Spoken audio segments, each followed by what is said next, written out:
E esta é a aula de hoje. Resolvendo com simplicidade grandes polêmicas.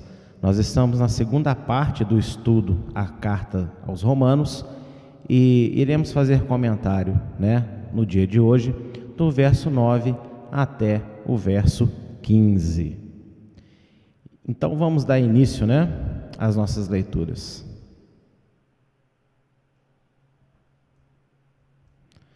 Verso 9 e verso 10 vai dizer o seguinte: porque Deus, a quem sirvo em meu espírito, no evangelho de seu Filho, me é testemunha de como incessantemente faço menção de vós, pedindo sempre em minhas orações que, em algum tempo, pela vontade de Deus, se me ofereça boa ocasião de ir ter convosco.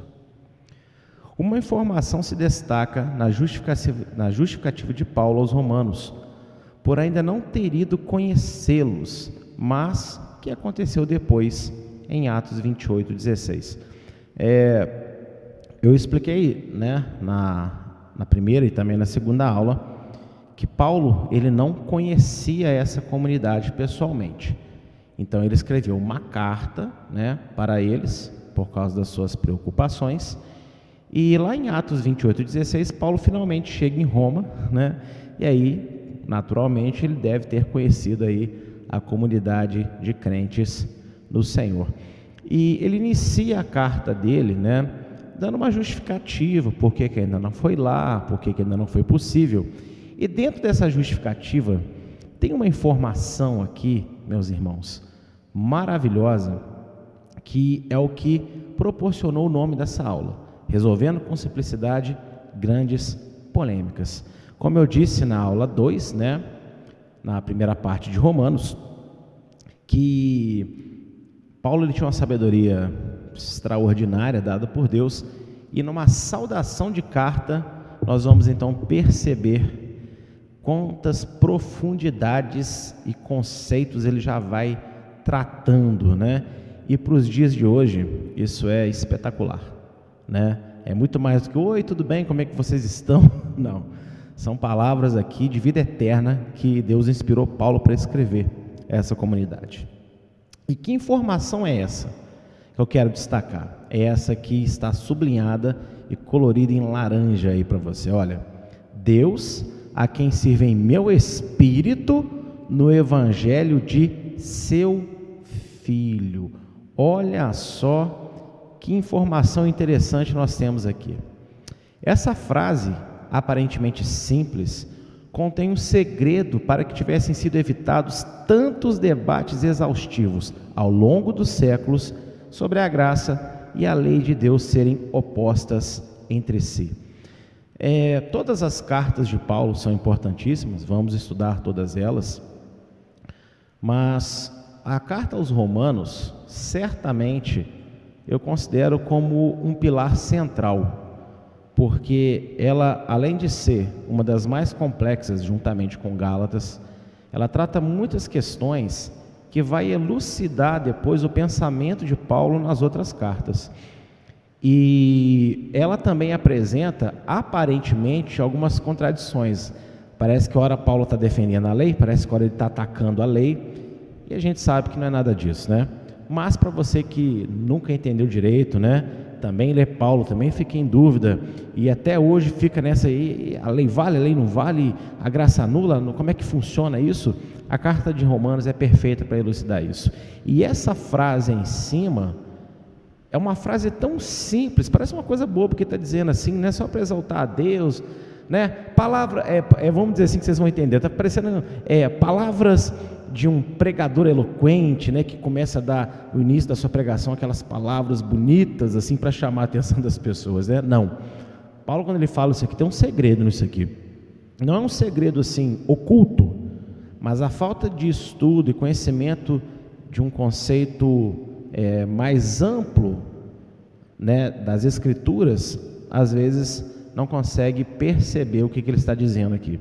E eu quero tratar isso com vocês no dia de hoje, porque eu vi o quão necessário é para que a gente possa entender de uma vez por todas, que é um grande erro pensar que a graça de Deus anula os seus mandamentos, anula a sua lei. Já li isso daqui, que eu esbarrei aqui no botão e voltou, né? Mas vamos dar seguimento aqui então às explicações. Olha só, em primeiro destaque aqui, dentro dessa frase, eu quero falar sobre essa expressão, sirvo em meu espírito.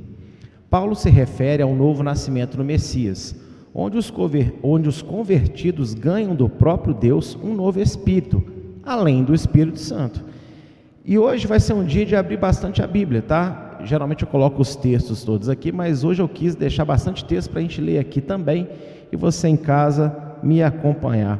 Então vamos ver essa informação aí, quando Paulo está dizendo, sirva em meu espírito, o que isso significa, né?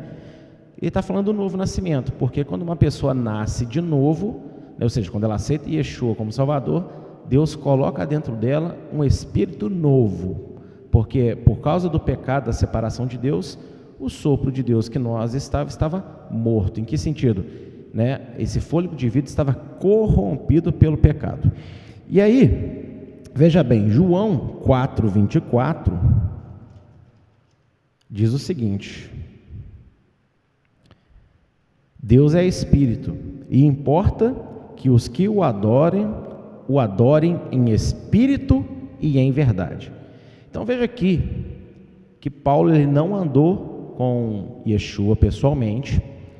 Não sei se Paulo ouviu esse relato aqui de João, porque provavelmente nessa época não estava escrito ainda o Evangelho de João para que fosse lido. Então é muito provável que Paulo não tenha ouvido tudo aquilo, né, que os discípulos posteriormente iriam escrever nos seus evangelhos. Pode ser que sim, pode ser que não. Mas olha só como é que ele estava cheio do Espírito Santo de verdade, porque ele fala aqui sobre um princípio que o próprio Yeshua falou e que João nos relatou no evangelho dele, né? Importa que Deus, né, seja adorado em espírito, porque ele é espírito. E olha como é que ele se pronuncia no início da carta aos Romanos, olha, Deus a quem sirvo em meu espírito. E eu acho importante, abrindo um pequeno parêntese, dar essas informações para vocês raciocinarem, de que Paulo pode não ter ouvido esse relato aqui, que está descrito em João capítulo 4, né? Por quê? Para mostrar o quão perfeito é a inspiração de Deus sobre a sua palavra. Então isso para mim prova o quão verdadeira é a Bíblia Sagrada. Paulo provavelmente não tendo conhecimento desses relatos aqui, né, ainda vai lá e fala de uma forma que mostra que o mesmo Espírito que inspirou João a se lembrar desse episódio e a escrever seu Evangelho, era o mesmo Espírito Santo que estava em Paulo, porque é a forma dele falar, tá vendo? A Deus a quem sirva em meu espírito, porque os verdadeiros adoradores têm que adorar a Deus em espírito. E João 3, se você voltar um pouquinho, no diálogo de Yeshua com Nicodemos, nós também vamos ter uma informação interessante, olha. Yeshua respondeu, na verdade te digo, que aquele que não nascer da água e do Espírito, não pode entrar no reino de Deus. O que é nascido da carne é carne, o que é nascido do Espírito é Espírito. Tá vendo? Tem que adorar a Deus em Espírito, e por isso que eu te digo que essa afirmação de Paulo trata do novo nascimento, porque tem que nascer da água e do Espírito. E água é literalmente o batismo, tá? Para quem não sabe, às vezes as pessoas querem dar um sentido muito profundo espiritual, não, porque todo aquele que nasce de uma mulher nasce da água. Não faz sentido nenhum. Como se você não nascer de uma mulher, você não é um ser humano, você não existe, né? Então, você não tem como ser salvo se você não existir. E Yeshua não falaria uma coisa tão óbvia assim. Então, a água é literalmente o batismo, tá bom? Algumas pessoas também falam que é a palavra, né? Porque a palavra também em alguns lugares é representada pela água, só que aqui é o batismo mesmo, batismo de arrependimento. Então, aquele que não se arrepende, então quando fala nascido da água, aquele que não se arrepende e não nasce no Espírito. Então, quando Paulo fala a Deus a quem sirvo em meu Espírito, ele está falando do novo nascimento.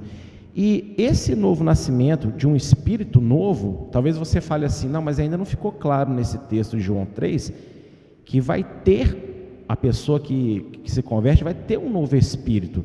Só fala, né, que ela vai nascer do Espírito, do Espírito Santo.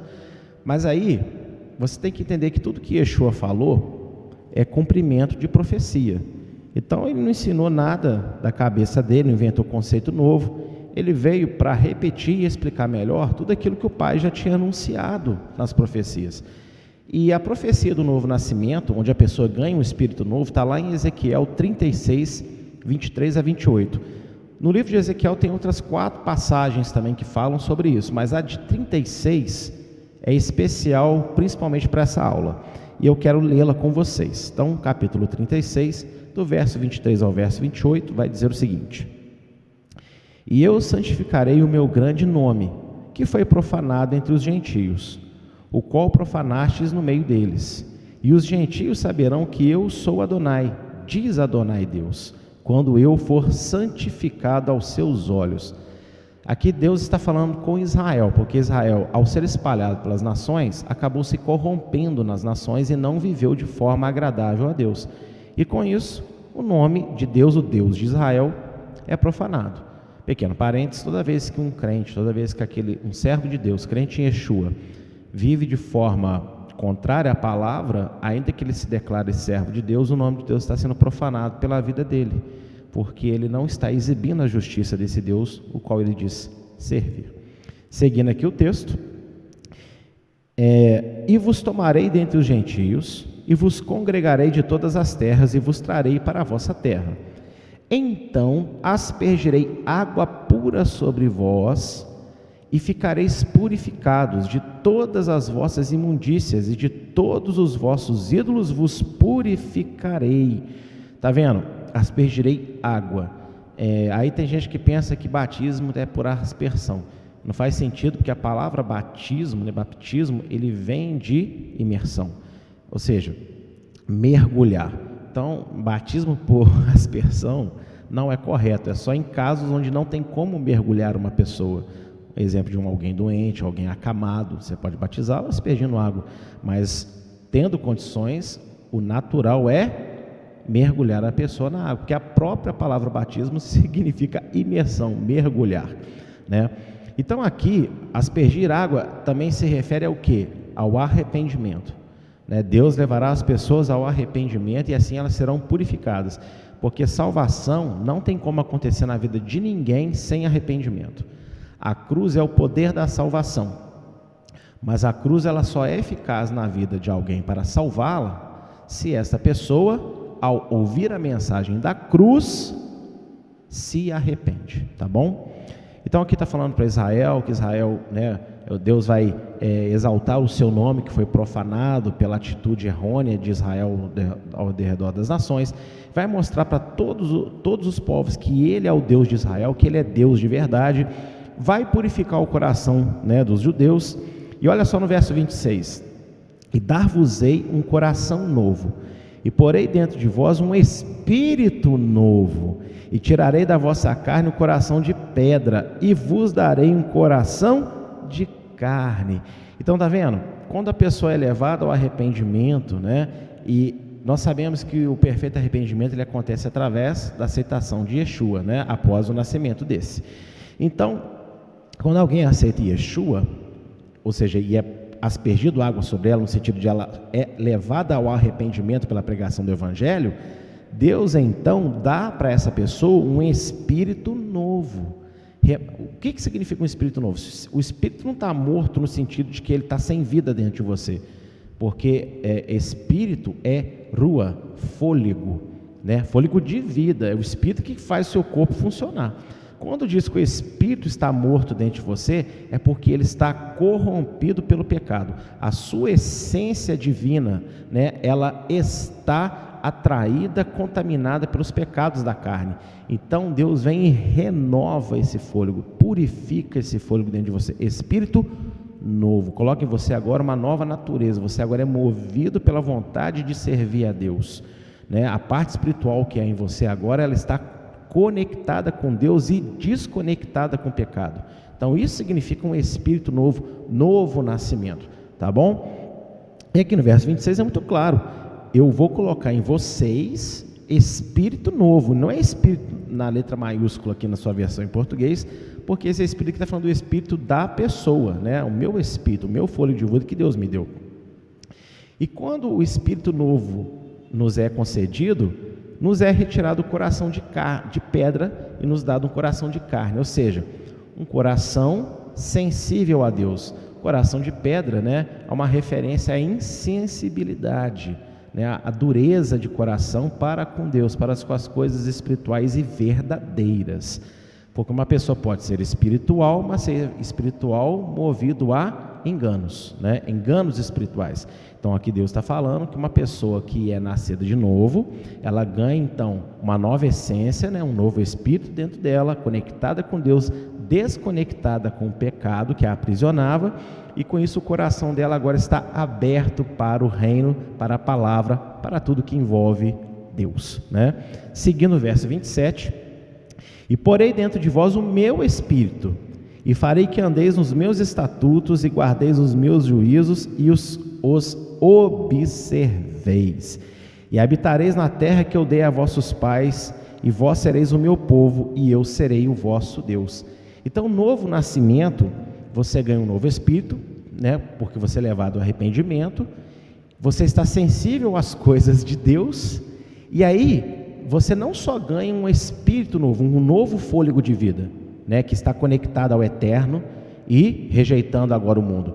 Você também ganha o espírito do próprio Deus. Por isso que eu coloquei essa afirmação escrita aí para vocês, que novo nascimento é ganhar um espírito novo e o Espírito Santo de Deus. E veja, não existe outro advento na palavra que nós conhecemos que traz a plenitude desse acontecimento, senão a aceitação de Yeshua como Salvador, né? De Jesus Cristo como Senhor e Salvador. Mas a gente não pode ignorar o verso 28 que diz: e habitareis na terra que eu te der, né? Isso aqui está especificado para o povo de Israel, e guardareis os meus juízos, os meus estatutos. Quando fala juízo, estatuto, mandamento, está falando da Torá, da lei de Deus. Então é muito errôneo quando as pessoas dizem que Israel peca por guardar a lei. Não peca por guardar a lei, porque isso é a promessa do novo nascimento. O novo nascimento faz com que o judeu verdadeiramente guarde a lei do jeito que Deus gosta. Por quê? Porque o coração dele não é de pedra mais, ele não é apenas um religioso formal. Ele faz por amor, ele faz porque ele realmente está conectado com Deus, sensível às coisas de Deus. E se os gentios, né, entraram nas mesmas promessas, como dizem Efésios 2, dos judeus, então ao gentio é dado também um Espírito novo, o Espírito Santo. Mas aí para fazer outra coisa? Não, para fazer a mesma coisa, para guardar a lei de Deus. A diferença é que os judeus já conheciam a lei de Deus. Os gentios ainda não conheciam. Então eles tinham que aprender vários conceitos primordiais sobre a fé e sobre a convivência com Deus antes de aprofundar na lei de Deus. Lembrando que Israel ficou no deserto 40 anos aprendendo essa lei. E depois viveu ela aí um período de aproximadamente 1.600 anos, né? Desde a saída do Egito e a vinda do Salvador. Então Deus podia cobrar de Israel a obediência. Enquanto as nações nem sabiam que existia um Deus só. Então Deus trazia para eles primeiro conceitos básicos de pecado, Atos 15, né? Os 4 pecados capitais, né? Que toda pessoa tem que estar disposta a abrir mão, se realmente está aceitando Deus como o verdadeiro Deus. E depois falar para elas de amor, o que é o verdadeiro amor, comunhão. E aí aos poucos elas iriam aprendendo os mandamentos de Deus, porque o novo nascimento é um só, tanto para o judeu quanto para o gentio. Aqui na carta de Romanos mesmo, nós vamos ver isso um pouco mais para frente, Paulo fala, Deus é Deus só dos judeus, só da circuncisão, não é Deus também, né, da incircuncisão, ou seja, dos gentios, e ele não faz acepção de pessoas. Então quer dizer, a mesma salvação para todos, a mesma condição de salvação para todos. O que eu quero dizer? O mesmo Salvador atende todo mundo, judeu e não judeu, e o mesmo estilo de vida vai ser para todo mundo também, para o judeu e para o não judeu. O judeu, ele vai andar num patamar de maior exigência por conhecer mais. O gentio vai andar num patamar de menor exigência por ainda começar uma caminhada de conhecer mais a Deus. O Yeshua mesmo diz, né, nos seus evangelhos: a quem muito é dado, muito será cobrado. Tá bom? Agora, vê como é que o novo nascimento é interessante? Você ganha um novo Espírito, você ganha o Espírito Santo, né? Você ganha um coração sensível a Deus para obedecer ao Eterno. Isso aqui por si só já joga por terra qualquer pensamento, ensino, doutrina, teologia secular. Quando eu digo secular, no sentido de tem muitos séculos, né? De que a graça de Deus anula a lei de Deus. É um absurdo, porque senão vai contra a profecia de novo nascimento, né? E você vê agora as conexões que eu estou fazendo aqui para você, do verso 9 de Romanos. Deus é quem serve o meu espírito. O que significa servir espírito, né? Primeiro, é a condição que Deus busca. Segundo, novo nascimento, João 3 e Ezequiel 36. E aí, para fechar com chave de ouro essa questão, eu quero mostrar para vocês também a nova aliança, né? Jeremias 31. E é tão engraçado, porque quando eu pergunto para pessoas assim, onde está os termos da nova aliança? Gente, eu estou falando isso de pessoas instruídas, né?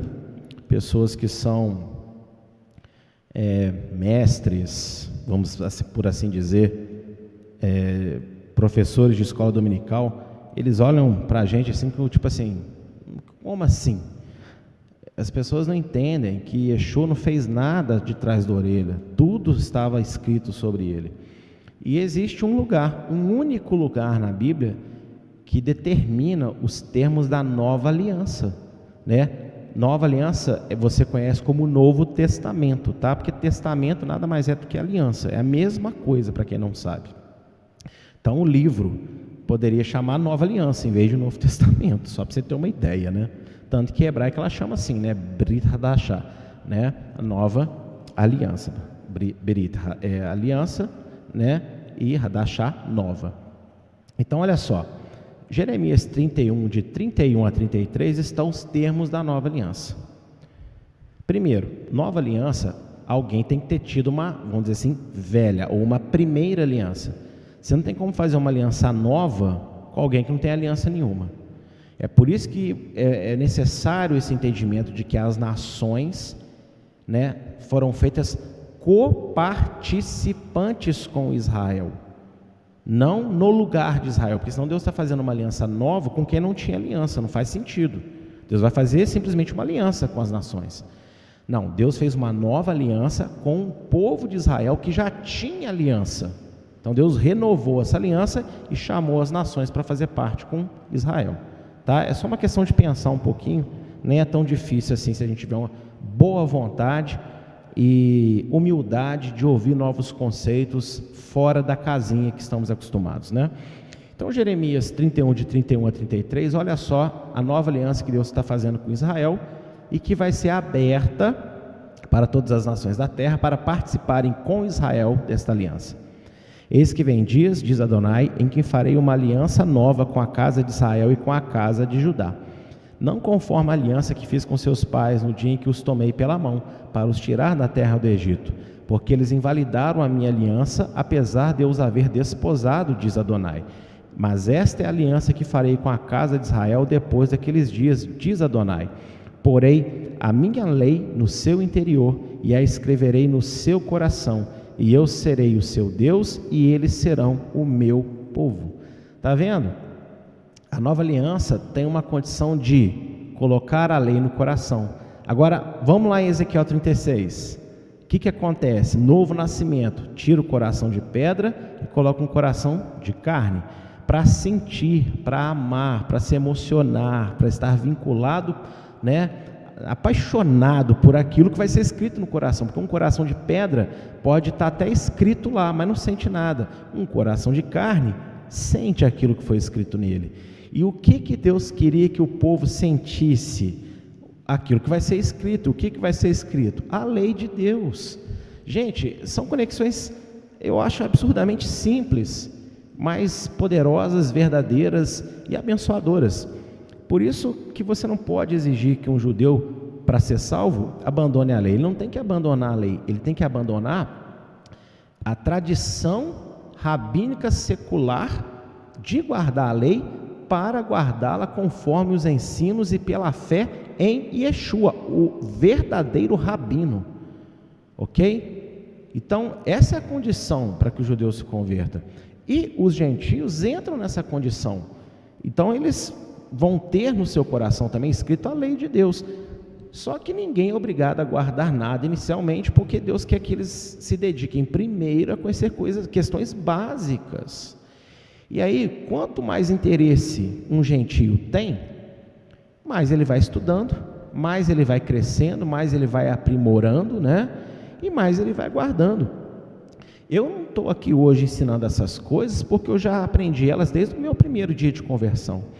Quando eu me converti, eu ouvia um determinado tipo de pregação que não tem nada a ver com o que eu ouço hoje, com o que eu gosto hoje. Hoje eu não consigo ouvir mais o que eu ouvia lá atrás. De verdade, não dá para eu ouvir, porque eu detecto todos os erros teológicos, aí acaba me incomodando. Mas se você me perguntar assim, se você pudesse voltar no tempo, vamos supor que existisse uma máquina no tempo, pastor, e você pudesse voltar lá atrás, você trocaria aquela pregação mais simples pelo tudo que você aprende hoje? Não, porque foi através daquelas pregações que eu cheguei aqui. Então a minha caminhada foi necessário eu passar por cada um desses degraus, e eu não vou difamar essas coisas pelas quais eu passei. Eu sou grato a Deus porque foi muito bom para mim. Só que hoje Deus me levou a um nível mais profundo de intimidade, a um nível mais alto de conhecimento. Então, para eu chegar no nível mais alto, né, eu tenho que ser grato a Deus pelos primeiros degraus, e não agora cuspir nos primeiros degraus porque eu estou num patamar mais alto. Não é verdade? Mesmo um avião que voa lá entre as nuvens, ele tem que ter uma pista para decolar, né? Então não seja ingrato com o caminho que Deus usou para trazer você até um patamar maior. Amém, meu irmão? Pense bastante sobre isso. E, inclusive, eu quero falar aqui uma coisa, que as pessoas que já iniciaram aprendendo nessa visão, glória a Deus. Mas você que começou agora, já estava em outro tipo de segmento, outro tipo de pensamento evangélico, não precisa achar que você perdeu o tempo. Não, nada disso. O importante é que hoje está sendo dada a oportunidade para você, e você agarrar hoje essa oportunidade. E eu sempre gosto de falar quando eu tenho chance, né? Por isso que eu fico muito triste quando eu vejo alguns irmãos, né? Não sei nem se eu posso chamar de irmãos, porque isso é um pecado muito sério, que hoje rejeitam Yeshua como Deus, e até rejeitam dizer Jesus. Eu falo Yeshua aqui nessas aulas porque eu gosto. A nossa igreja ela tem um princípio ali de estar familiarizado com algumas expressões hebraicas, então para nós lá é natural. Só que também eu falo Jesus, as aulas de Apocalipse, inclusive eu nem usei o termo Yeshua, usei Jesus do início ao fim, né? Nessa aqui de Paulo eu já quis usar Yeshua, porque Jesus é nada mais que uma adaptação de Yeshua. Mas aí aparecem umas pessoas falando, não, porque quem fala Yeshua agora é servo do diabo, é servo de Satanás, porque a palavra Jesus, não, Yeshua não, quem fala Jesus, a palavra Jesus significa Deus porco em grego. Ô irmão, olha que besteira, você não conheceria o Deus de Israel se não fosse o poder do nome de Jesus, que é nada mais uma adaptação de Yeshua. Então, cuidado, viu, porque você está cuspindo aonde Deus usou para te trazer. Se hoje você conhece a pronúncia Yeshua, glória a Deus, você gosta de usar? Usa, mas não vem com essa falácia, não vem com essa bobeira de querer condenar quem diz Jesus, quem se sente mais à vontade falando Jesus Cristo, não. Tá bom? A gente tem que tomar muito cuidado com isso, viu, gente? Muito cuidado. Por isso que nós somos uma igreja evangélica. Apesar de ensinarmos restauração, temos fortes raízes com o povo de Israel, eu fui salvo pela pregação do Evangelho, né? E comecei a minha caminhada numa igreja evangélica, então sou muito grato a Deus. Eu não tenho vergonha de me dizer evangélico. Eu tenho vergonha do que algumas pessoas que se dizem evangélicas andam fazendo aí no mundo. Mas eu não tenho vergonha de ser evangélico, não. Eu sou evangélico com muito orgulho. Quem usa esse nome evangélico e anda vivendo, né, de qualquer maneira lá fora, profanando o nome de Deus, é eles que tem que se envergonhar. Nós não. Bem, dando seguimento aqui então, né? Mas olha, entendeu esse termo, olha, sirva em meu espírito, o que significa então? É muito simples, né? Eu sirvo a Deus através do novo nascimento, né? Tendo um espírito novo, o Espírito de Deus para guardar a lei de Deus. E olha só, Romanos 7, 22, adiantando um pouco, né? Depois eu vou falar melhor sobre esse versículo, mas olha só, você vai entender agora, porque a carta de Paulo ela é muito complexa, mas ela está toda conectada. E olha o que ele vai dizer lá no capítulo 7, verso 22. Por quê? Segundo o homem interior, que homem interior? O homem nascido de novo, um novo espírito, tem o prazer na lei de Deus. Por que ele tem prazer na lei de Deus? Porque é o termo da nova aliança, é o que foi escrito no coração dele, e o novo nascimento deu para ele um coração de carne, um espírito novo e o próprio Espírito Santo para fazer ele ter esse prazer. Gente, olha só que magnífico isso. Poxa, eu gostaria muito, né, que irmãos, principalmente das igrejas chamadas igrejas históricas, né, que gostam muito de se vangloriar dos seus altos níveis de estudo, e lógico que eles têm realmente estudos maravilhosos, mas eles combatem a lei de Deus, eles zombam tanto de quem guarda a lei de Deus pela fé em Yeshua, e às vezes, né, quem sabe um dia eles podem ter a oportunidade de assistir um pouquinho disso aqui, né, seja através da minha vida, seja através de outras tantas pessoas que Deus tem levantado aí para pregar a restauração, e só pensar pelo menos, ou pelo menos assim, não, deixa eu ouvir isso daí, não estou concordando, mas deixa eu levar então para o joelho e Deus me mostra então, né? Eu sempre falo isso com as pessoas, mas é mais fácil rejeitar, né? Porque afinal de contas você estudou anos, você pregou a vida inteira sobre isso, como agora então você vai admitir que você estava errado, né? Mas não há nada mais bonito que a gente admitir os nossos erros diante de Deus. Pessoas podem zombar de nós, pessoas podem achar que somos o que for, mas se você volta atrás no que Deus queria, meu amigo, Deus passa a ser seu amigo e andar cada dia mais com você, porque para quem não sabe, humildade de espírito não é andar de chinelinho de dedo na rua não, tá? Humildade de espírito é ter no coração aberto para as repreensões de Deus, é um coração que se deixa moldar por aquilo que Deus mostra ser verdade. Dentro dessa expressão aí, agora eu quero destacar a segunda parte, né? No evangelho de seu filho. Olha só que interessante. As boas novas de Yeshua não remove a lei da vida dos servos de Adonai, mas dá a estes as corretas interpretações dos mandamentos. Quer dizer, olha só Mateus, capítulo 7, verso 28 e 29. Para quem não sabe, né? Capítulo 5, 6 e 7 de Mateus é um único discurso, é o Sermão da Montanha, que ele fez ali para o povo. E no finalzinho do capítulo 7, olha o que nós temos. E aconteceu que, concluído Yeshua este discurso, a multidão se admirou da sua doutrina, porque os ensinava como tendo autoridade, e não como os escribas. Você tem que entender o porquê que Mateus está comparando a admiração do povo pelo ensino de Yeshua com o ensino dos escribas.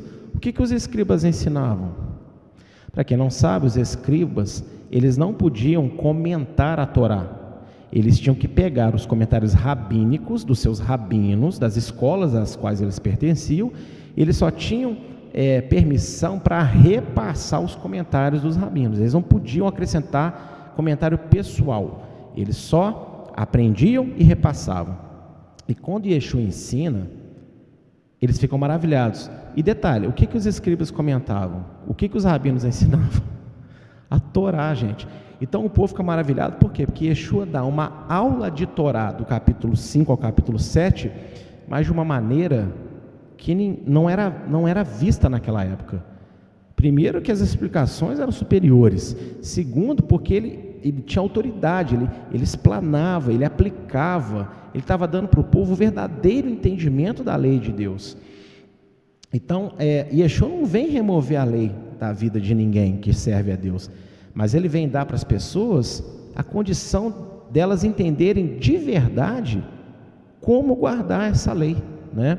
Seguindo a leitura aí, então Yeshua dá esse entendimento verdadeiro, essa interpretação verdadeira e a verdadeira motivação para guardá-los, porque não adianta você saber como guardar, você também tem que ter a motivação certa para guardar.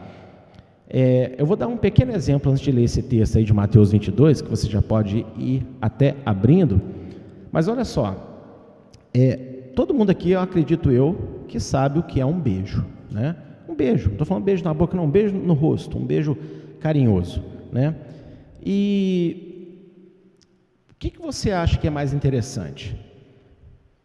A pessoa que você ama te dar um beijo porque ela quer expressar o amor por você?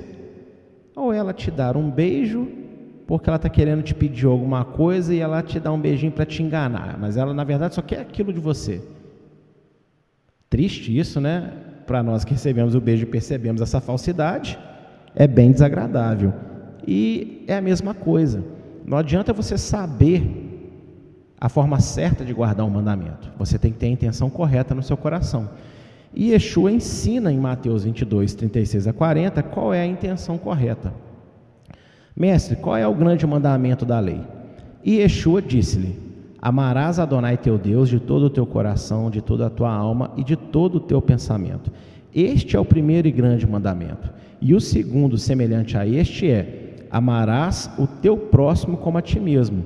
Destes dois mandamentos dependem toda a lei e os profetas. Olha só, primeiro que as pessoas falam assim, Jesus anulou toda a lei de Deus e agora só deixou para nós dois mandamentos. Mas em nenhum universo conhecido, né, não que existam vários, mas se existissem realidades paralelas, né, em nenhuma dessas realidades paralelas e nem na existente, o texto quer dizer isso. Em momento nenhum Yeshua está anulando os outros mandamentos que existem. Ele está mostrando qual é a motivação para guardar qualquer mandamento. Porque ele termina dizendo: disto depende toda a lei, ou seja, todos os mandamentos e toda a profecia estão atrelados. Tem o objetivo de levar vocês a amar mais a Deus e a amar mais ao próximo. Então, Yeshua não resumiu tudo em dois, no sentido de que agora você só se importa com dois. Não. Tudo que você faz, tudo que você obedece, tudo que você crê, é para te levar a amar mais a Deus e a amar mais o próximo. Então, em momento nenhum, Yeshua vem remover a lei. Ele vem trazer o entendimento correto, em primeiro lugar, e depois colocar nas pessoas, ensinar as pessoas a motivação de guardar. Então, eu não guardo para ser salvo. Olha só, vamos começar por aí, porque aí já está o grande erro. Quem me salvou foi Jesus. A lei não salva, mas em momento nenhum a Bíblia fala que a lei salva. Quando Moisés fala lá, aquele que guardar a lei viverá por ela, não é no sentido de viverá eternamente, não. É no sentido de viverá em bênção, viverá o propósito de Deus, né? Gente, lei não salva. Eu não guardo lei para ser salvo, eu guardo a lei porque eu fui salvo. Então eu amo o Deus que me salvou. O Deus que me salvou, Ele não apenas é amor, Ele é rei. Ele não apenas é misericordioso, Ele é justo. Então este Deus tem regras para a existência do mundo e do universo. E está tudo na sua lei. Então, por eu amar esse Deus que me salvou, eu obedeço a lei dele.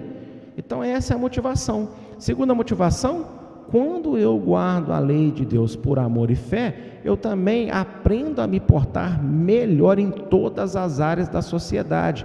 E esse é o verdadeiro amor que eu dou ao meu próximo. Verdadeiro amor não é você passar a mão na cabeça e você relevar tudo o tempo todo. Muitas vezes, né, ou na maioria das vezes inclusive, amor é repreensão, é falar não. Por que temos hoje crianças tão pirracentas, adolescentes tão rebeldes e famílias tão desestruturadas? Porque não há limites, não há justiça, não há decência, não há nada. Acha que amor é dar, acha que amor é comprar, né? E amor é muito mais do que isso. O pai que não sabe educar seu filho, e educar não é saber falar bom dia, boa tarde, educar, colocar de castigo, chamar atenção, repreender quando está errado, realmente assim, ensinar o certo. Você pode dar um mundo de presentes para essa criança, mas você não ama o seu filho de verdade. Desculpa, mas essa é a realidade. E, inclusive os pais que idolatram seus filhos, eles não conseguem enxergar um palmo além do nariz o erro que eles estão cometendo. Porque o filho, a filha, é o príncipe, é a princesa dos olhos, né? Nunca erra, nunca faz nada de errado, né? Cuidado, porque isso se chama idolatria. Não existe amor maior de um pai do que realmente reconhecer o erro de um filho e buscar meios em Deus de tentar ajudar o filho a sair desse erro. Então a gente não tem que defender ninguém o tempo inteiro, isso não é amor. A defesa que você precisa de fazer na vida de uma pessoa é tentar trazer para ela a luz da palavra e ajudá-la a se corrigir do seu pecado. Isso é amor mais do que dizer que te amo acima de qualquer outra coisa. Amém? Então Yeshua, como eu disse, ele não veio anular a lei, ele veio colocar a verdadeira intenção e dar, né, a verdadeira interpretação. Seguindo o texto explicado, né? Portanto, servir a Deus no Espírito, pelo Evangelho, é obedecer pela fé.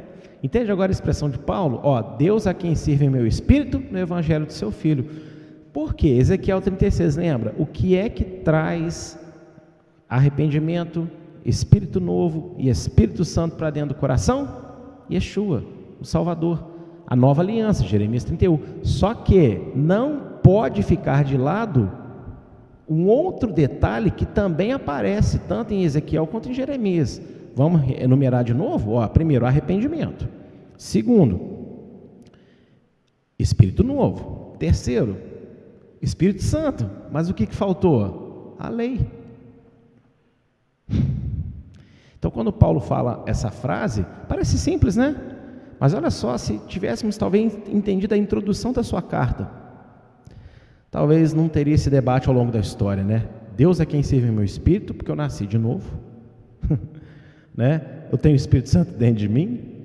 E aí você entende, no Evangelho do seu Filho. Por quê? Porque é Yeshua que fez, né, ele adorar Deus em espírito. Uma coisa está diretamente atrelada à outra. Não tem como separar isso. E eu coloquei aqui, né, obedecer por fé. Vamos a alguns textos bíblicos que você vai entender como é que Paulo, ele é isso que eu estou te explicando. Aqui mesmo em Romanos, todos esses textos que eu estou adiantando, gente, nós vamos explicar com mais detalhes lá na frente. Mas olha só, Romanos 3:31. Anulamos, pois, a lei pela fé? De maneira nenhuma. Antes, estabelecemos a lei. Algumas versões diz confirmamos, mas a palavra grega aí tem que ser traduzida ao pé da letra por estabelecer mesmo. Ou seja, você aprova a lei, você faz ela entrar em vigor. Então tá vendo? Você não anula a lei por causa da fé. Por causa da fé, você faz a lei realmente ser válida. É o que eu estou explicando para vocês. Romanos 10:4 também, né? Que as pessoas fazem uma leitura muito errada, mas vamos ler aqui também. Romanos 10:4. Porque o fim da lei é o Messias, ou o fim da lei é Cristo, para a justiça de todo aquele que crê. Está vendo? A lei acaba, mas olha só, aqui fala, o fim da lei é Cristo, aí todo mundo fala que acaba, mas em Eclesiastes 12:13, vamos lá em Eclesiastes 12:13, vamos dar uma idinha lá, quem não quer nada, né? Só de curioso. Eclesiastes 12. A minha Bíblia ela ainda é bem nova, então as folhas meio que às vezes pulam mais do que eu queria. Eclesiastes 12:13, olha só o que diz: de tudo que se tem ouvido, o fim é: teme a Deus e guarda os seus mandamentos, porque isto é o dever de todo homem. Olha só que a expressão aqui é a mesma, né? O fim é, mas quer dizer que então que temer a Deus não precisa mais? Porque no fim, o fim é, não, né? Temer a Deus é o fim de todas as coisas? Não. Tudo que se tem ouvido, a finalidade de tudo é temer a Deus e guardar seus mandamentos, que é o dever de todo homem. Então, por que em Romanos 10:4 o fim da lei acaba? É a mesma coisa, Paulo está querendo dizer o seguinte: a finalidade da lei é Cristo, para a justiça de todo aquele que crê. Ou seja, a lei aponta Yeshua. A lei é para ser guardado por aqueles que foram justificados e creram em Yeshua.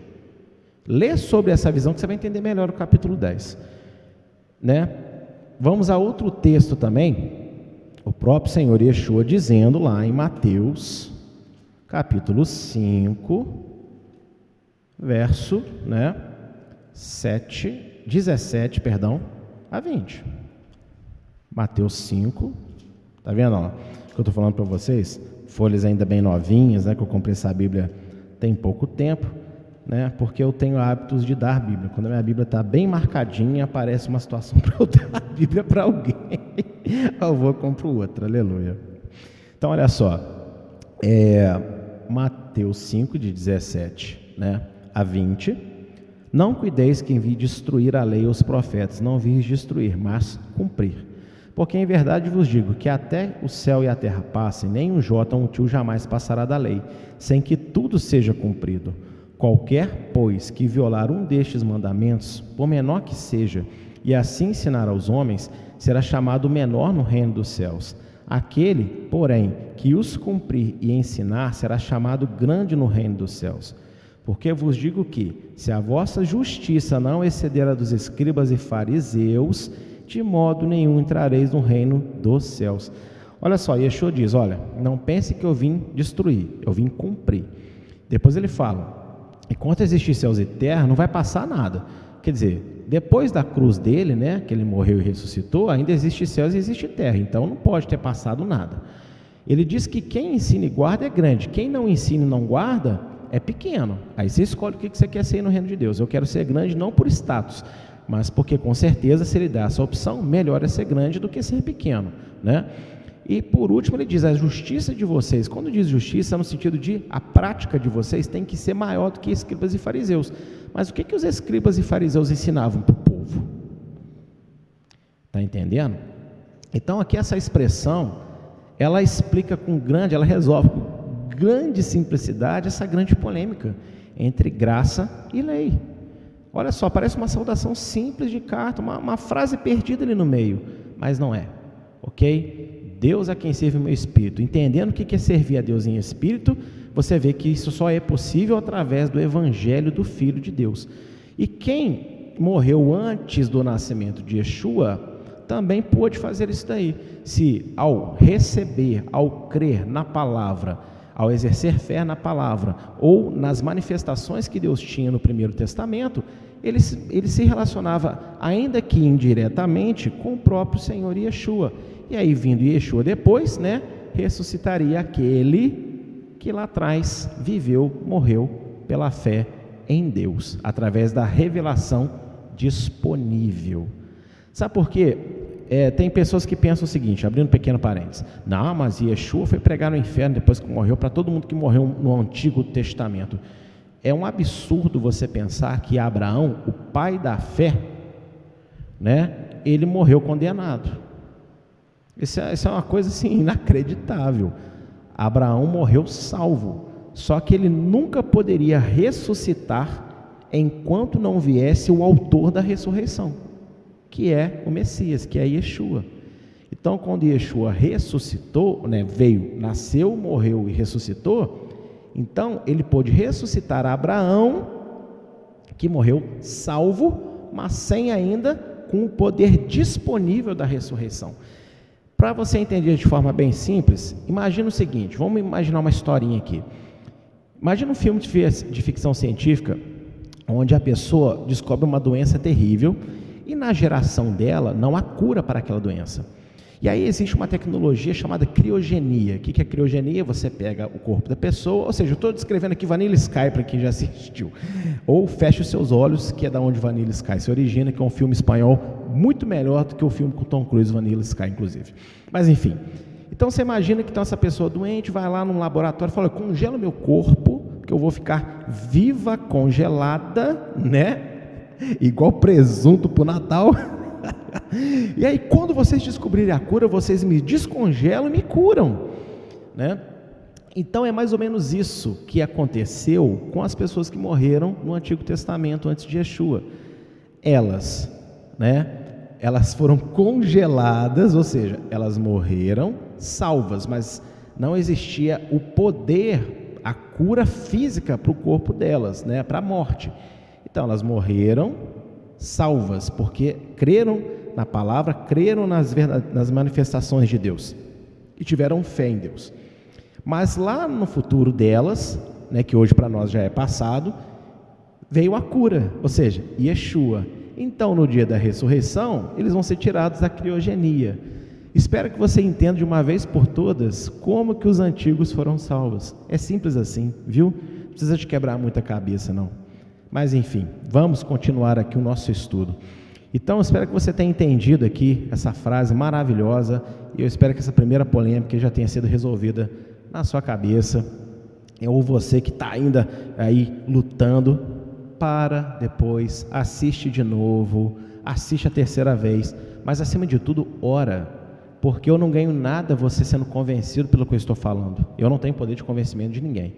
Então, dobra o joelho e vai orar a Deus, pedindo a Deus para te mostrar. Agora, se você pedir a opinião de uma pessoa com a cabeça fechadinha contra a lei de Deus e contra Israel, é lógico que ela vai falar para você que eu sou um herege, que eu estou falando um monte de mentira e por aí vai. Mas eu acho que vale a pena você orar e pedir a Deus para te mostrar a verdade. E aí, né, deixe que Deus o convença, se assim, né, for da vontade dele. Eu creio que é, hein? Verso 11 a verso 15 de Romanos, seguindo agora a leitura, né, vai dizer o seguinte: porque desejo ver-vos para vos comunicar algum dom espiritual, a fim de que sejais confortados, isto é, para que juntamente convosco eu seja consolado pela fé mútua, assim, vossa como minha. Não quero, porém, irmãos, que ignoreis que muitas vezes propus ir ter convosco, mas até agora tenho sido impedido, para também ter entre vós algum fruto, como também entre os demais gentios. Eu sou devedor tanto a gregos como a bárbaros, tanto a sábios como a ignorantes, e assim, quanto está em mim, estou pronto para também vos anunciar o Evangelho, a vós que estáis em Roma. Então aqui, né, agora está mais explícito que Paulo ainda não tinha ido lá conhecer os romanos. E ele escreve uma cartinha, já que ele não pode ir. E aqui eu sempre gosto de fazer uma aplicação, porque infelizmente hoje as pessoas estão muito mal acostumadas, às vezes, com a questão de atendimento. Nós queremos dar atendimento sempre para todos, dentro do possível. Mas se não é possível, aceite então um áudio de oração, aceite uma mensagem, aceite outro que é enviado em nosso lugar para tratar você. Porque por mais que você seja apegado a um determinado líder, não é ele que te cura e te dá uma palavra que resolve a sua vida, é Deus que usa. E se você, ao receber outra pessoa que não seja o seu preferido, já torce o nariz, não é ele ou ela, né, que não era tão usado contra o seu preferido. Você não teve fé, e sabemos que onde não há fé, Deus não opera.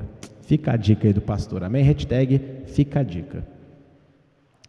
O anúncio do Evangelho não se trata apenas da conversão de pessoas a Yeshua, mas também do crescimento em fé, santidade e obediência ao mandamento, aos mandamentos dessas pessoas. Gente, presta atenção. Pregar o Evangelho não é só evangelizar quem não foi salvo ainda não, né? Porque se os romanos já são uma comunidade formada, por que Paulo quer ir lá anunciar o Evangelho? E a gente tem esse conceito meio errado, né?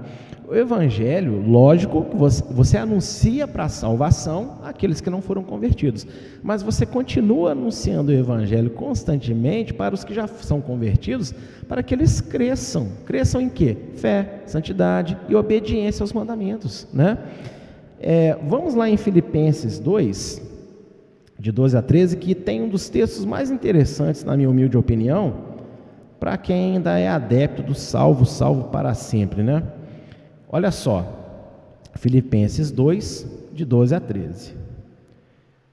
De sorte que, meus amados, assim como sempre obedecestes, não só na minha presença, mas muito mais agora na minha ausência, assim também operai a vossa salvação, com temor e tremor, porque Deus é o que opera em vós, tanto o querer como o efetuar, segundo a sua boa vontade. Então, tá vendo? Nós temos que operar salvação. O que significa operar salvação, gente? Crescer no conhecimento do Evangelho, na prática do Evangelho. E evangelho, como eu disse, né, já aqui na semana passada, é reconciliação com Deus. Então, toda vez que você melhora uma atitude sua, na sua vida cotidiana, baseado na palavra, você está reconciliando mais uma porcentagem sua com o eterno, né? Mais uma porcentagem da sua vida com Deus. Você vai crescendo, crescendo, e esse processo nunca para, ok? É até o dia da nossa morte ou até a volta de Yeshua. Então ninguém pode ser obtuso o suficiente para falar que já sabe tudo, que já faz tudo, que já crê em tudo, que não precisa isso, não precisa aquilo, né? É complicado. Nós precisamos sim, viu? E precisamos bastante. Romanos também, né? 6:22. Estou adiantando alguns versículos, né? Mas é porque confirma, né, o que eu estou falando. Mas como eu disse, quando chegar lá no capítulo 6, nós vamos passar de novo para esse texto com um pouco mais de ênfase, né? Romanos 6:22 também vai falar o seguinte, olha: mas agora, libertados do pecado e feitos servos de Deus, tendes o vosso fruto para a santificação e por fim a vida eterna. Ou seja, você tem que frutificar. O que significa frutificar? Você tem que viver. Para quem não sabe, dar fruto é viver. A sua vida é resplandecer a glória de Deus. A sua vida exalar o perfume de Cristo, o perfume do Messias. Fruto não é só pregar no altar, distribuir panfleto, tudo isso também são obras, mas não adianta você ter estas obras, mas não ter fruto. E o fruto, na verdade, é o quê? É um estilo de vida, de comportamento que resplandece o seu Pai, né? Você é a imagem e semelhança de Deus, então você tem que se parecer com o seu Pai. E também quero ler 2 Coríntios 7:1, que é bem interessante também. Olha só: ora, amados, pois que temos tais promessas, purifiquemo-nos de toda a imundícia da carne e do espírito, aperfeiçoando a santificação no temor de Deus. Olha que interessante, Paulo não fala assim, porque Deus aperfeiçoará a santificação em nós. Ele fala para nós aperfeiçoarmos. Então significa dizer, né, que nós também temos escolha, opção, se vamos ou não fazer as coisas. Então já nos foi dado o poder, nos foi dado todas as condições, mas temos que nos empenhar. Porque quando achamos que Deus obriga a gente a fazer tudo, então quando uma pessoa se encontra fraca, ela também pode cair no erro teológico de que se ela está fraca é pela vontade de Deus. Não, Deus não quer ninguém fraco, ok? Quando Deus fala para Paulo que é na fraqueza que eu te fortaleço, não é porque Deus quer Paulo fraco, mas ele estava dizendo para Paulo o seguinte: olha, não preciso que você esteja forte para eu operar em você o que eu quero, tá bom? Quando você está fraco, meu poder se aperfeiçoa, ou seja, quando você está totalmente dependente de mim, meu nome também é glorificado. Então, veja que anunciar o Evangelho também é aperfeiçoar a vida das pessoas. E aí você vai entender por que Paulo tem vontade de pregar o Evangelho para uma comunidade que já está formada e que tem relatos positivos a respeito dela, porque é assim que ele começa a carta, né? Ouvi falar muito bem de vocês. Quer dizer, o povo já tem uma igreja formada, os relatos são bons, para que então ir lá pregar Evangelho? Paulo sabe o porquê, e nós vamos ver um pouquinho aqui nessa aula hoje já, um pouquinho disso, né? Paulo sabia que muitos do que criam em Yeshua não recebiam os dons do Espírito, e por isso se declarava devedor das pessoas. Gente, já parou para perguntar por que Paulo fala que é devedor tanto de judeus como de não judeus, de bárbaros, de homens, de mulheres? Mas por que ele devia? Por que ele devia as pessoas? Não, porque ele devia o amor. Não, calma aí, devia amor como? Por quê? Por que ele devia amor? Porque aonde ele ia, ele derramava amor. Então, não devia. O que é isto que Paulo deve? O que é isto que Paulo se sente devedor? E aí, olha só, em primeiro lugar, ele tinha convicção, pela própria experiência dele, que não era todo mundo que recebia os dons do Espírito quanto criam.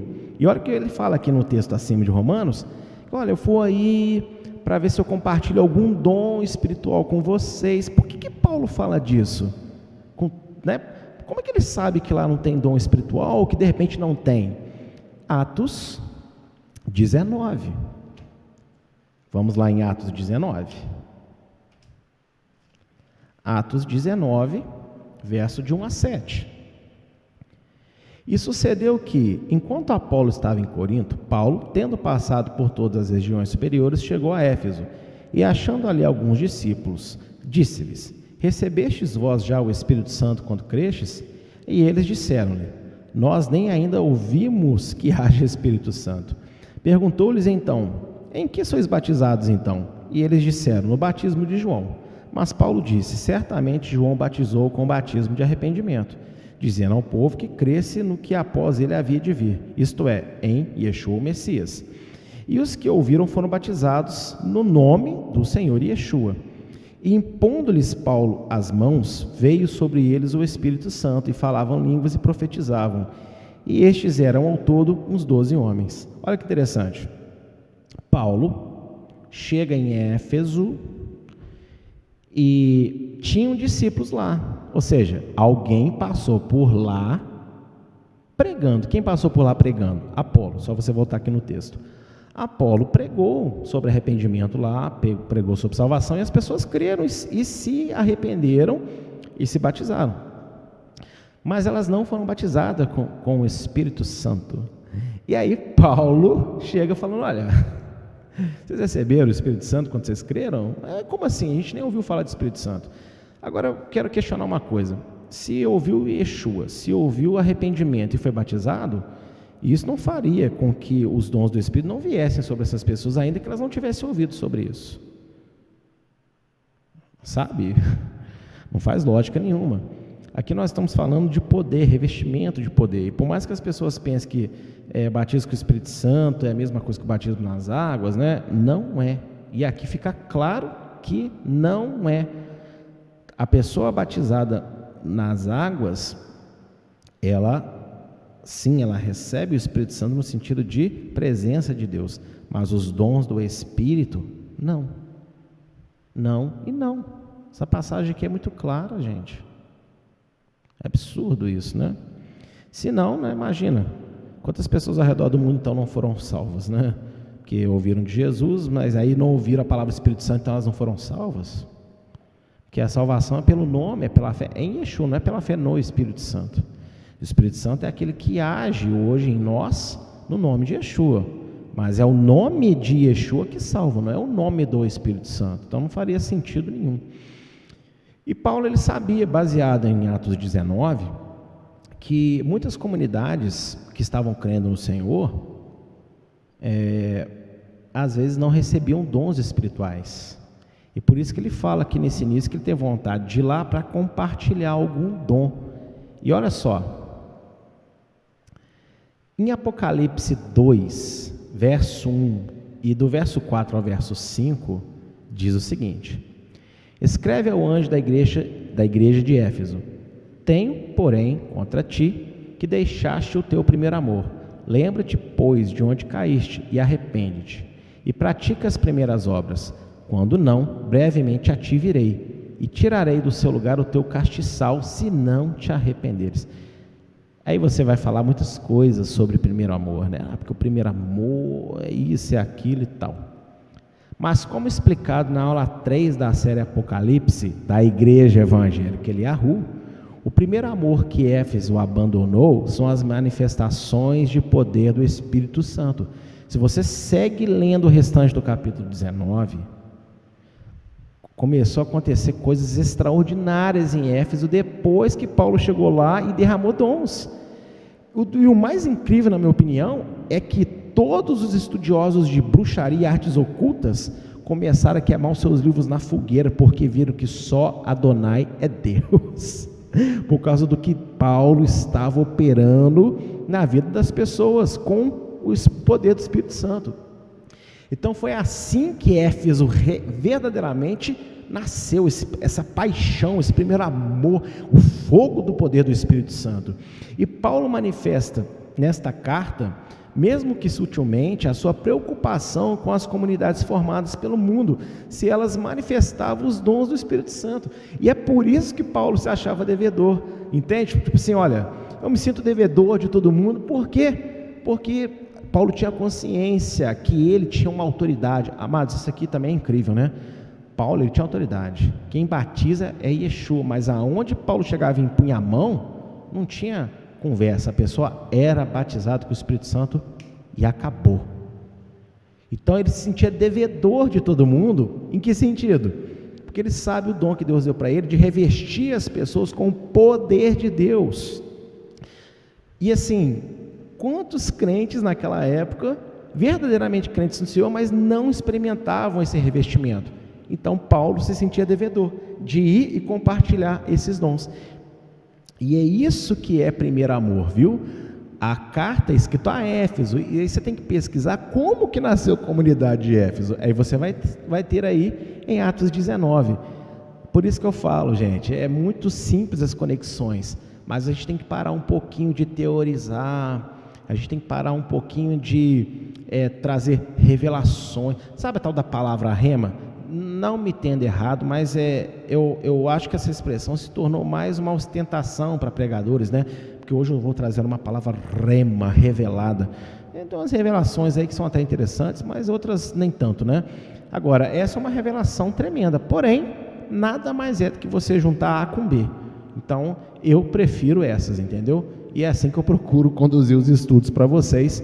Espero que seja de Deus. Eu sei que é, mas espero que você esteja sentindo também que é de Deus. Espero que você esteja aproveitando, né? Gostando, eu não sei, aí não cabe a mim, mas espero que você esteja aproveitando pelo menos. Apesar das falsas manifestações espirituais, em especial na maioria das igrejas pentecostais, isso não torna o mover de Deus falso. Olha para mim um instante. Gente, eu não concordo com a totalidade do que as igrejas pentecostais professam, né? Mas eu também não estou dizendo que tudo que acontece nelas é falso, não. Eu estou dizendo que, infelizmente, a maioria dos falsos movimentos do Espírito acontece nas igrejas pentecostais, porque há um exagero, há um excesso e às vezes há um pouco de falta de discernimento e sabedoria. Mas existem muitas igrejas pentecostais ao redor do mundo que são totalmente genuínas, verdadeiras, e tudo que acontece nelas vem de Deus, tá? Mas a maioria que temos visto aí, infelizmente não. Mas apesar disso, isso não torna o mover de Deus falso. E aqui eu quero falar um alerta bem interessante para vocês, tá? Todo líder ou segmento que se especializa em denegrir, combater e atestar como mentiroso este mover do Espírito, se posiciona contra o próprio Yeshua e contra o apóstolo Paulo, e precisa se arrepender deste pecado. Hoje existe muita gente falando no YouTube que línguas são falsas, que não existe profecia hoje mais, que não existe dom de cura, que não existe isso, não existe aquilo, que os dons eram só para a época dos apóstolos, que precisava testificar a palavra de Cristo.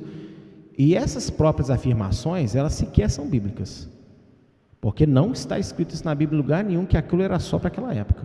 Não está escrito, mas todo mundo acata isso, quer dizer, boa parte das pessoas acatam isso, e muita gente que às vezes foi convertido ou experimentou esse poder de Deus, acaba voltando atrás depois, porque pega um estudo mais elaborado. Qual que é o principal problema dos pentecostais para mim? Que os pentecostais às vezes manifestam verdadeiramente os dons de Deus, mas o ensino é fraco na maioria das igrejas. E aí pega pessoas mais estruturadas, mais aprofundadas, aí a mente da pessoa fica confusa. E aí, óbvio, né, ela faz bem de ir para o lado que tem mais palavra. Só que Yeshua está chamando a atenção de Éfeso e falando que está ameaçando de tirar o castiçal do meio deles. E lá na aula de Apocalipse, você vai ver, inclusive na aula 3, que o castiçal é o Espírito de Deus, para quem não sabe, tá? 7 chamas, 7 Espíritos, ou seja, a plenitude do Espírito. Simples assim. Então, Yeshua ameaça retirar o Espírito Santo de Éfeso, sabe por quê? Eu derramei ele para vocês, revesti vocês com poder, vocês não estão fazendo uso mais, então para que vocês vão ficar com isso aí? Vou tirar. E isso é abandonar o primeiro amor. Então nós temos que tomar muito cuidado para, ao aprofundar na palavra de Deus, que deve ser aprofundada, não abandonarmos o mover do Espírito. E olha, eu não estou aqui para debater, eu nunca vou sentar e debater com ninguém, porque é uma perda de tempo. A maioria dos debates é um querendo impor sobre o outro só, não é querendo ouvir um ao outro, não. Agora, se você quiser ouvir aí esses pessoal que fica, por que não pode ter teatro na igreja? Por que não pode ter salinha das crianças na igreja? Por que não pode ter isso? Por que não pode ter aquilo? Você quer seguir isso? Você quer ouvir isso? Fica à vontade. Mas às vezes as pessoas querem implicar com coisas que não são necessárias serem implicadas, né?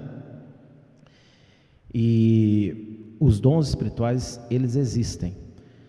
Eu vou contar uma experiência minha, mas não é para ninguém se basear na minha experiência para crer, tá bom? Porque cada um tem uma experiência, e a minha experiência não me dá autoridade de montar uma doutrina. Mas eu só quero falar que eu defendo a doutrina que eu acredito ser bíblica e eu tenho uma experiência para comprovar. Anos atrás, muitos anos atrás, na igreja eu já até contei isso, mas é interessante para quem está nos ouvindo e talvez pela primeira vez. Anos atrás eu trabalhava num banco de vigilante e tinha lá uma servente, né, que é aquelas mulheres que faziam a faxina no banco. E eu estava sentado, eu tinha acabado de ler um trecho de um livro, que eu não quero aqui citar o nome, mas de uma escritora evangélica, internacional, e ela fala muito sobre o falar em línguas. E eu fiquei tão atribulado pela leitura, que eu falei, não, a língua é falsa, não existe. Nossa, eu estou pecando contra Deus, eu estou na emoção. E eu falei com Deus assim, Senhor, nunca mais eu falo em línguas na minha vida. Foi exatamente, nunca mais eu falo em línguas na minha vida. A não ser que o Senhor me tome a força. 5 minutos depois, essa moça, ela vem assim, perto ali de onde eu estava sentado, o banco ainda estava fechado. E quando ela vem, eu começo a sentir uma dor no meu braço direito, assim, terrível, nessa região aqui. Mas eu tive vontade de ir ao chão e chorar de tanta dor. Eu falei, Senhor, que dor é essa? E Deus falou comigo assim, fala em línguas. Eu falei assim, o Senhor está de brincadeira, eu acabei de falar que eu não vou falar em línguas se o Senhor não me tomar a força. Se o Senhor manda eu falar em línguas. E ele falou um pouco mais sério, ele falou assim, fala em línguas agora. E eu não estava com vontade de falar. Eu comecei a falar as línguas que eu sei que estão ali em mim. Quando eu comecei a falar, Deus começou a traduzir para mim mesmo. E falou, a minha serva tem dentro da bolsa dela, lá em cima, um exame de um médico, que ela tem uma lesão, uma ler terrível no braço, e a única solução que deram para ela é operar. Mas também falando para ela que a operação pode ser que retire dela até um pouco o movimento dos braços. Ela não tem dinheiro para fazer a operação. Ela mal tinha dinheiro para fazer o exame, mas ela fez. Ela não contou nem para o marido dela, e ela está morrendo de medo. Todo dia, vindo para o trabalho, ela ora e chora. Você vai orar por ela, eu vou curar ela agora. Amados, quando eu comecei a falar para ela, minha dor sumiu. E ela abriu a boca a chorar. Conclusão, ela tem o exame antes e depois. Deus a curou, milagrosamente. E eu falei, Deus, mas e o livro? Eu falei assim, o livro não é a Bíblia. E ele falou comigo assim, para que eu vou fazer você falar japonês, se não tem nenhum japonês perto de você para reconhecer a língua que você está falando? E isso é língua estranha. Aí eu, uau! Falei, Deus! Enfim, mas isso é a minha experiência. Mas eu quero dizer especificamente para as pessoas que buscam, mas às vezes ficam na dúvida, ou já experimentaram e às vezes se deparam com essa quantidade de estudos denegrindo dons espirituais, batismo com o Espírito Santo. Ô irmão, você sabe que você experimentou, não volta atrás não, tá bom? Isso é cair do primeiro amor, para Éfeso, né? Talvez possa ser para nós também. E essa polêmica também ela é bem resolvida sobre dons espirituais, né? Que Paulo queria derramar isso sobre todo mundo, né? Não era só para os apóstolos. Analisando um pouquinho quando ele diz que ele se sente devedor, por que se sente devedor. Gente, não é tão difícil assim. E nós temos que ter isso bem esclarecido em nós. Palavra é importante, muito importante, porque poder sem palavra também vira bagunça, mas não pode ter palavra sem poder, tá bom? Poder sem palavra é bagunça, palavra sem poder é legalismo. Então, vamos ter equilíbrio de conhecimento na palavra, mas a entrega, busca pelo batismo com o Espírito Santo. E é por isso que Paulo também sentia a necessidade de ir lá, para compartilhar dons com os romanos. Conclusão da aula de hoje. Yeshua, entretanto, lá em Mateus 22, 29, respondendo disse: errais, não conhecendo as Escrituras, nem o poder de Deus. Ignorar que Paulo era um judeu e tinha em si conceitos judaicos sobre as Sagradas Escrituras, impossibilita que muitos enxerguem princípios básicos tratados em suas cartas, como também gerou várias deduções equivocadas, dentre os quais se destacaram. Então, por que eu usei esse texto de Mateus 29 para dar a conclusão? Você viu aqui que eu tratei assuntos tão polêmicos, às vezes, no nosso meio, de uma forma tão simples, numa saudação de Paulo ainda, viu? Estamos no capítulo 1, nem chegamos em profundidade de assunto nenhum, daqui para frente que ele vai começar a entrar em algumas das coisas. Mas quando você entende que ele era um judeu, por ser judeu, ele tem conceitos que Deus deu para o povo, bem estruturados, e a conversão dele não arrancou esses conceitos, só aprimorou eles. Você consegue entender que uma frase que ele fala ali na carta não está solta ao acaso. E uma frase tão simples esclarece de uma forma tão genial para nós tanta confusão que nós, homens, causamos durante todos esses séculos. Graça e lei, batismo com o Espírito Santo, não é batismo com o Espírito Santo, como é que funciona isso?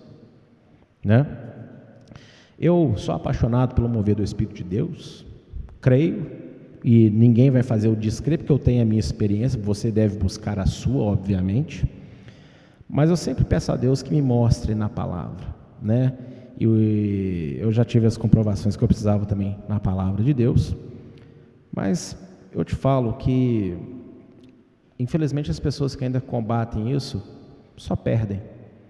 Eu fico triste, algumas não vão ser sensíveis o suficiente para querer pensar sobre isso, mas a minha intenção é trazer para o poder de Deus aqueles que sentem no seu coração que isso é verdade, e aqueles que já experimentaram, mas às vezes de repente podem oscilar nos seus pensamentos devido a essa gama de informações muito bem elaboradas, por pessoas cristãs que são contra o batismo com o Espírito Santo.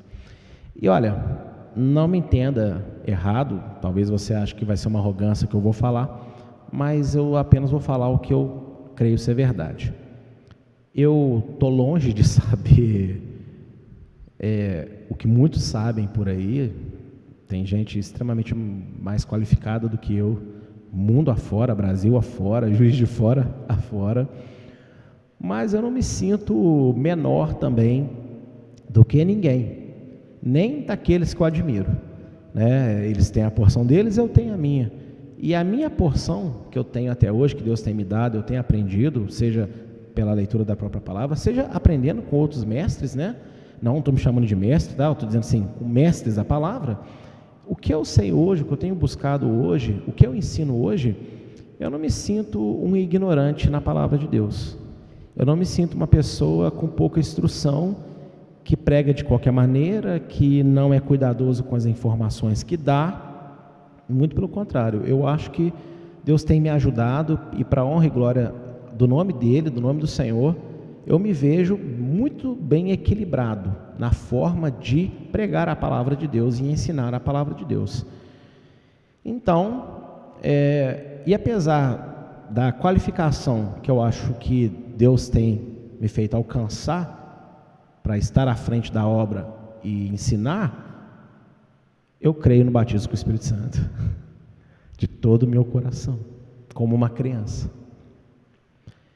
Então, não é falta de instrução que determina a crença no batismo com o Espírito Santo. É falta de fé mesmo, tá bom? Então, não perca tempo não, meu irmão, minha irmã, porque quando você realmente experimenta o poder de Deus e vê que Ele é genuíno, verdadeiro, como que você vai querer outra coisa, E igualmente, as questões que envolvem a lei de Deus e a graça salvadora do Senhor Yeshua. E eu espero que isso tenha ficado bastante claro. E essas são as grandes polêmicas que eu acho que através desse estudo, né, puderam ser resolvidas, pelo menos para mim, de uma forma bem simples, né? Espero que vocês também tenham aproveitado bastante. Então, o que se destacou? Como eu acabei de falar, né, que a graça salvadora de Deus em Yeshua trouxe a anulação da lei. Não trouxe. Tá bom? Então, falta de entendimento de que Paulo é judeu e tudo que ele escreve tem uma base por trás disso, né, judaica, de entendimento, trouxe esse pensamento errôneo de que a graça anulou a lei de Deus, como vimos hoje. E em segundo, né, que receber o Espírito Santo ao crer em Yeshua como Salvador é o mesmo que ser revestido, batizado com o seu poder. Não é. Não é e não é. Ponto. Mas, enfim, há quem vai temar morrer falando que é, mas aqui ficou a dica nessa noite. Aí você decida o que vai ser verdade para você, mas como eu falei muitas vezes aqui nessa aula, ore a Deus, tá bom? Ore a Deus para te mostrar que Deus é fiel. Aquilo que é santo, verdadeiro, Deus ele tem prazer em mostrar quando nós vamos com fé, não como, né, aqueles que foram contra Yeshua, sim, se você é o Messias, então mostra um sinal que a gente acredita. Não acreditar nada, por isso que ele não fez. E tem gente às vezes que pede a Deus, se é verdade, então me mostra. Mas a pessoa não está pedindo com fé, ela está pedindo por desaforo. Então quando a pessoa pede um sinal para Deus, mostra que o Senhor me ama, mostra que o Senhor é isso, desaforado, Deus não faz essas coisas, porque Ele não tem prazer. Mas quando a pessoa faz, porque ela está sendo sincera, ela está tendo fé, ela está desesperada e crendo em Deus, aí Deus vai lá e mostra para ela. Amém? Apesar desses erros, né, nenhuma das duas estão corretas. Apesar dessas duas afirmações aí, eu falo para vocês, né, nenhuma das duas estão corretas, conforme a aula de hoje. Isso mostra o quão é necessário o estudo das cartas de Paulo. Eu espero que você tenha desfrutado nessa noite comigo aí, dessa palavra. A cada aula que eu preparo, eu também aprendo. Eu não apenas sei, não. Deus, cada vez que por mais que eu sei esse conteúdo, mas cada vez que eu vou preparar, eu sou o primeiro a aprender mais, né? E a ser mais impactado ainda.